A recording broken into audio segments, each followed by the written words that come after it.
Hey, and welcome to Turo Fitness Podcast, a podcast for people who want to get no BS information about fitness and know that fitness is about so much more than losing scale weight.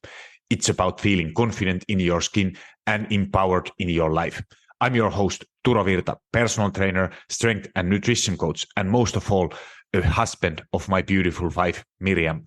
Each week, my guests and me will give you some no BS fitness tips and motivate you to take action in your own personal fitness journey as we talk about nutrition, exercise, mindset, personal development, and executing in life with enjoyable but still effective strategies. If your goal is to look better, feel and be strong and experience transformation from inside out, you, my friend, are in the right place. Thank you for jumping in, and now let's jump into today's episode. Hey, it's Turo here, and welcome back to the Turo Fitness Podcast. Today I want to talk something about that so many of my clients, and honestly, even I personally have struggled with at some point. What I'm talking about is that when you know that feeling, when you are eating healthy, doing the workouts, maybe even tracking your calories, but you are still tired, moody, and craving sugar or snacks in the evening. And that's what I call hidden hunger. So it's not just about food, it's your body's way of saying, hey, I'm not getting what I actually need. So it's kind of like your body is trying to talk with you, but you are not listening it, or you are not understanding what your body tries to tell you. And then that's the moment when you are thinking that, you are doing and trying so hard, but you don't see visible results, or you think that you are seeing way too little results, what you should be seeing, because you are doing everything right, and you are giving so much effort but seeing so less results. So this is what we are going to go deeper today. And if you enjoy this episode, please leave 5-star review, as those are helping so many people to find this episode. So. And by the way, thank you for all of those who already did that, because they are, I love reading them. I love watching. I try to reply every single review.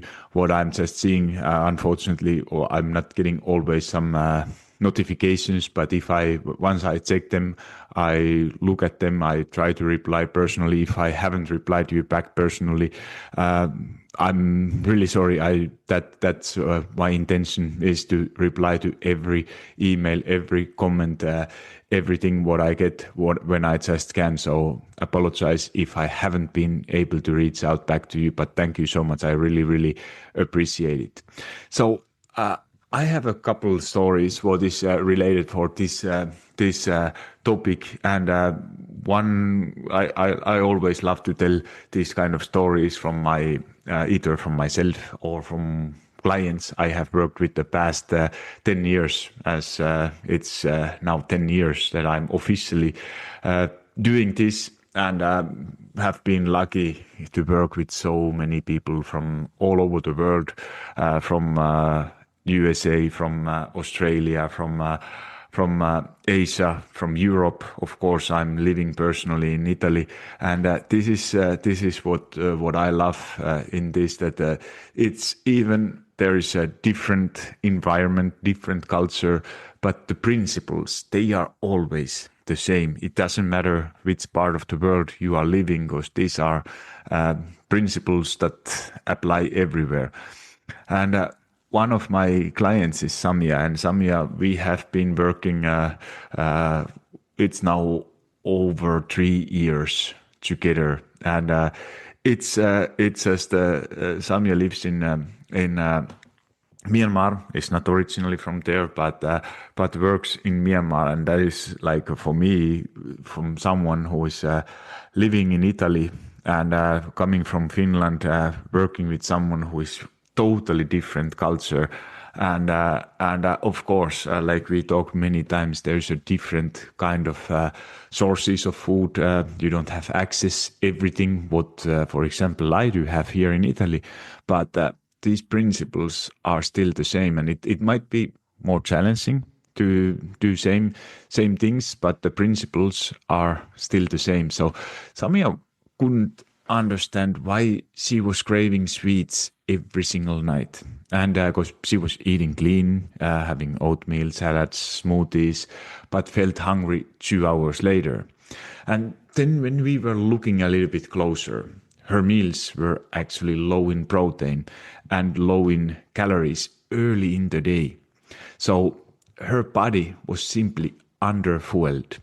And that is a very, very common pattern that people I work with, that you are early, like there is nothing like of course there are people who are doing intermittent fasting. It are persons who are not naturally enjoying eating breakfast or can't eat breakfast. It's just that feeling that you can't have you are not hungry early in the morning or something. But those are patterns like that that they are very individual, and you have to look what you are actually what they could be leading, what you could be doing in your situation. And for Samia, that fix was that when we started to add 25 to 30 grams of protein at breakfast or before 10 a.m. So, because if you are not, you have to get up early in the morning and you are not feeling like eating 6 o'clock something, it can be also later. But when she started to add things like high protein yogurt with chia seeds or eggs with the cottage cheese, and within already a week, she said that I don't even think about chocolate after dinner anymore, and because that was the fix. What was not that why it was happened, because that her body wasn't fighting her, it was finally getting what it needed. And those are like it's very, very hard, like, because you are thinking that I'm getting everything, I'm eating pretty healthy, but these cravings are happening for some reason. And you might have tried that willpower method, and you are trying to it works often, maybe a week, maybe two, maybe even a month, two, depending on your willpower or level of willpower. But at some point it's you can't resist it. And when these things that are causing it's just such a eye opener, like that. For example, Samia, it was like that, oh my god, that this is, I can't believe this is actually happening. Because if you are not used to it, you don't know what it means. Once you tried it, these different kind of things, and then of course, I'm not saying that it's every time it's going to work, but if you are keep trying different things, or these are different kind of strategies, like, goes for me as a coach, my job is not to tell that you have to do this, you can't do that. Those are like, that is not what I found out, like that in with the experience, that there is no one solution that works for everyone. So you have to find the ways what works actually in your situation, your personal preferences.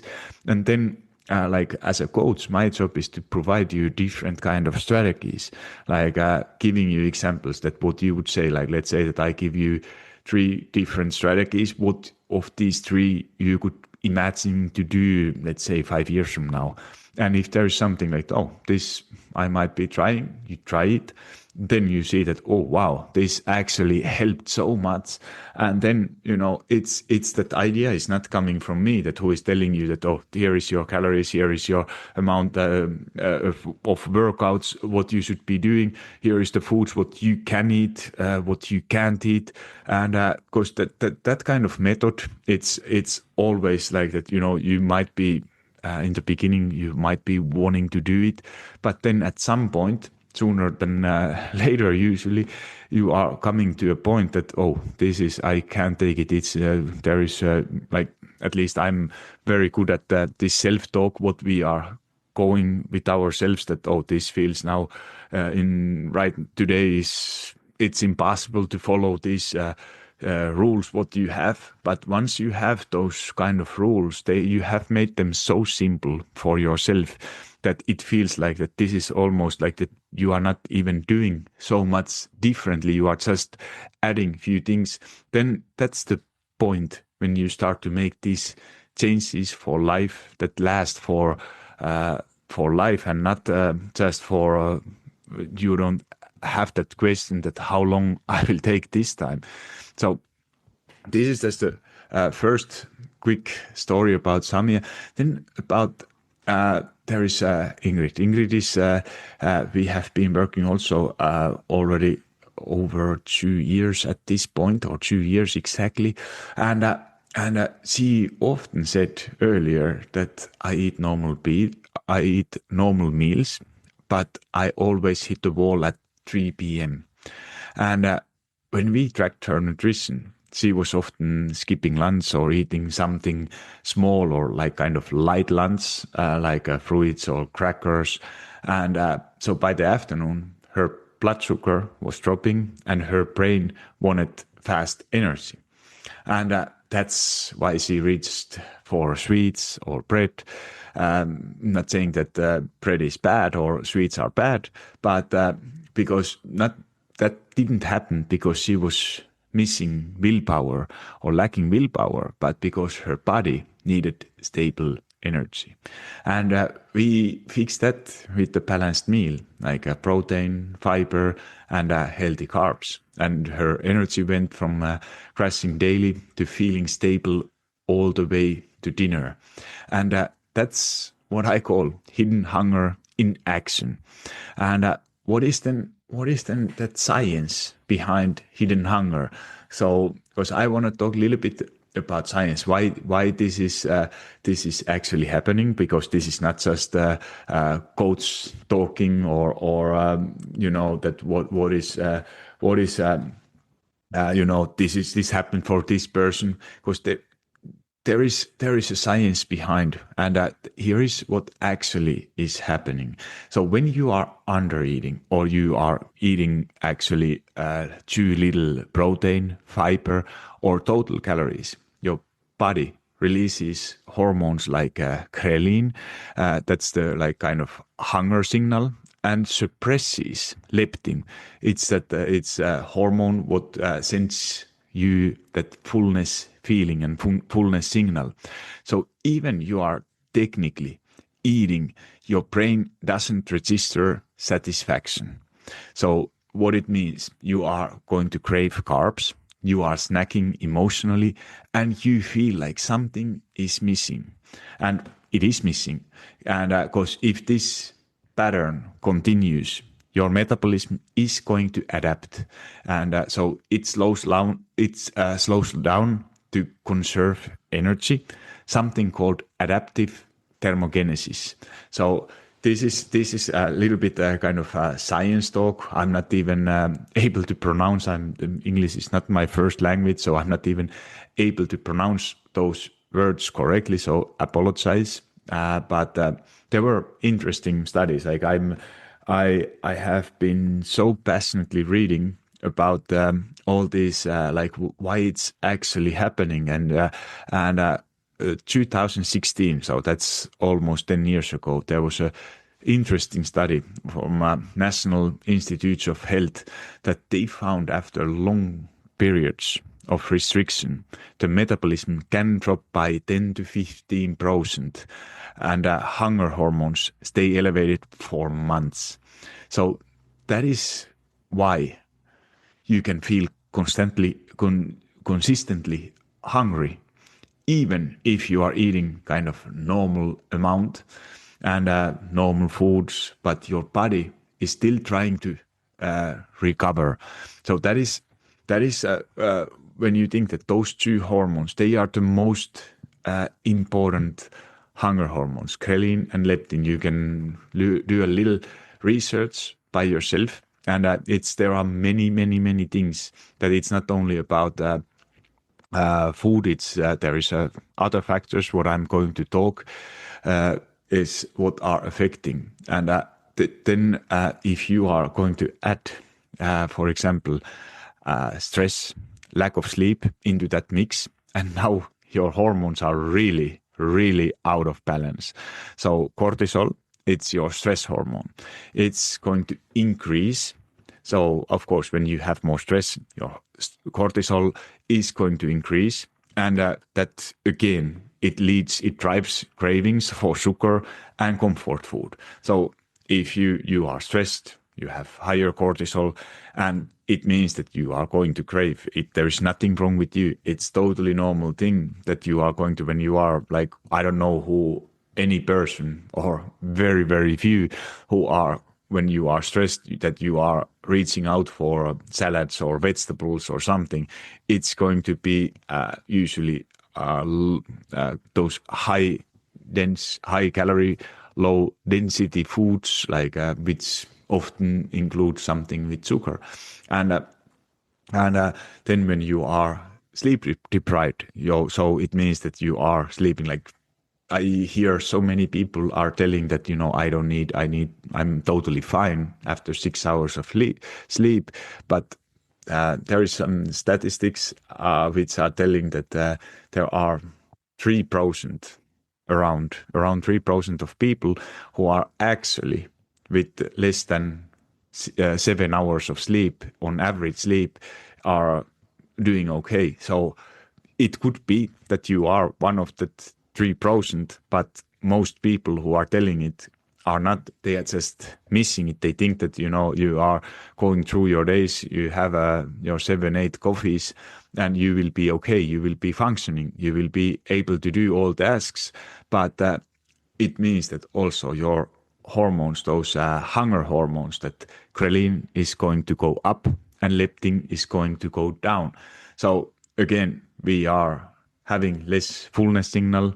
We have more that hunger signal. So you feel hungry, you have less fullness signals. So that's why often what happens, like if you pay attention, after a bad night of sleep, you crave bread, you crave sugar, you crave coffee, and there is no salad that feels satisfying. So if you have ever thought that I eat fine, but I'm always craving, it's not a mindset problem. That's biology. So there is nothing. Those are just scientific proven facts which are actually affecting for how your body is actually working, and it's called biology. There is nothing wrong nothing wrong with you or what you are doing. So how then you can actually fix this hidden hunger? So I want to make this like a practical, because it's my job. I could be talking about science, what is happening, but if you don't know like that, you might be asking that what I should do or what I should be actually doing. Like you just prescribe me how I am, how I'm feeling, what I should be doing. So this is how I help my clients to fix those, what I call hidden hunger. So I call it the core 4 reset. So step number 1 is always protein early. So aim for 25 to 30 grams before 10 a.m. So this stabilizes hunger hormones and sets the tone for the day. Because if you are like, I would say that 85-90% of people who I start working with, they are under eating protein. And you might think that often what I hear is that I'm eating protein. I have an egg. I eat some protein, but it's totally different thing to actually aim to hit your protein goals than just trying to or just eating some protein. Because if you have no idea how much of protein you are eating, you are most likely under eating it. Even because if you let's say example, you weigh 70 kilos, you should aim at least 100 grams of protein. So 1.6, at least 1.5 gram per protein per kilo body weight. Or if you use if you are weighing yourself in pounds, it's 1 gram per pound of body weight, so or goal body weight. So if you have a lot weight to lose, it's of course number is a little bit different than how depending on your leanness. But just little principle what you should be aiming for. Then step number 2 is having daily fiber. So 25 to 30 grams of from fruits, vegetables, oats, lentils, for example. This is keeping digestion and fullness steady. So those are two kind of macronutrients or nutrients, protein and fiber, which are satiating the most with less possible calories. So that's why it's so important. And instead of like often people I work with, they are thinking that I'm eating too much of this and this and this, but it's all starts when you make sure that you are eating enough protein, especially earlier in the day. You are eating enough fiber throughout the day, and then automatically, without actually even trying to restrict something, you will reduce, your cravings will reduce, and you are eating less something else. So it's kind of same effect, just feels so much easier thinking it opposite, adding things instead of taking things away. And what is then step number 3 is also adding something. It's what I call movement. And of course, this, I'm sure you know it. It's those steps and strength training. So daily steps, like at least 8,000 steps should be a goal. Of course, it depends. If you are averaging at the moment 3,000 steps, maybe aim for 4,000, 5,000, and gradually trying to increase amount of steps that you get at least 8,000. Ideally, of course, 10,000 or even more. But it's just, I know it's for some people, it's not realistically possible. But there are so many little things you could be doing. And strength training is the other thing. If you are getting 2-3 times per week some kind of resistance training in, you are improving your insulin sensitivity, and you are going to stabilize your cravings. So that is kind of that movement, what you should be doing. And then step number 4, you might guess it, it's sleep. At least 7-8 hours per night. Because they were just why you might think that, I don't have time to sleep, or I can't sleep so much. It sounds almost impossible. Just quick example, like because I like to what is the science behind, and I don't know if you have there is a 2022 was a Harvard study. They found out that people sleeping under 6 hours ate an average of 385 extra calories per day, mostly from snacks. So if you are someone who is sleeping not even 6 hours or under 6 hours per day, you don't have to wonder that you are eating more than people who are actually sleeping more. So there is science is proving this with the studies that it's just an average, almost 400 extra calories more, just fixing sleep. So if you are able to add that 1 extra hour of sleep, you are automatically going to eat less. So it's not, of course, these are fixes that you gotta do step by step. You don't probably need to do everything at the same time, but once you start to focus on these things, even one thing at a time, you start to realize that you are going to snack less, you are going to feel less that hidden hunger, and you understand that you don't need perfection. What you need is consistency in these 4 pillars. And once you start to focus on these 4 things, everything else comes automatically in a spot. And then another story. It's one of my favorite stories. It's about Sylvia. We recorded a podcast episode together. So you can go back, check my podcast episode. Can't remember, it's a while ago, but she used to think that she had no willpower. So she was eating, with her words, like she was counting a little bit, and but she was thinking like she's eating 1,200 calories a day, working out 5 times a week, and couldn't understand why she was always exhausted. And when I told her we are going to eat more, she thought, I was crazy. You are crazy. that there is no way that eating more. But guess what happened? So we used method called reverse dieting, and we increased her calories gradually from 1,200 to 2,000 slowly. And within 2 months, I think it was 2-3 months, we cut her from 1,000 to 1,300 calories, what she was eating daily.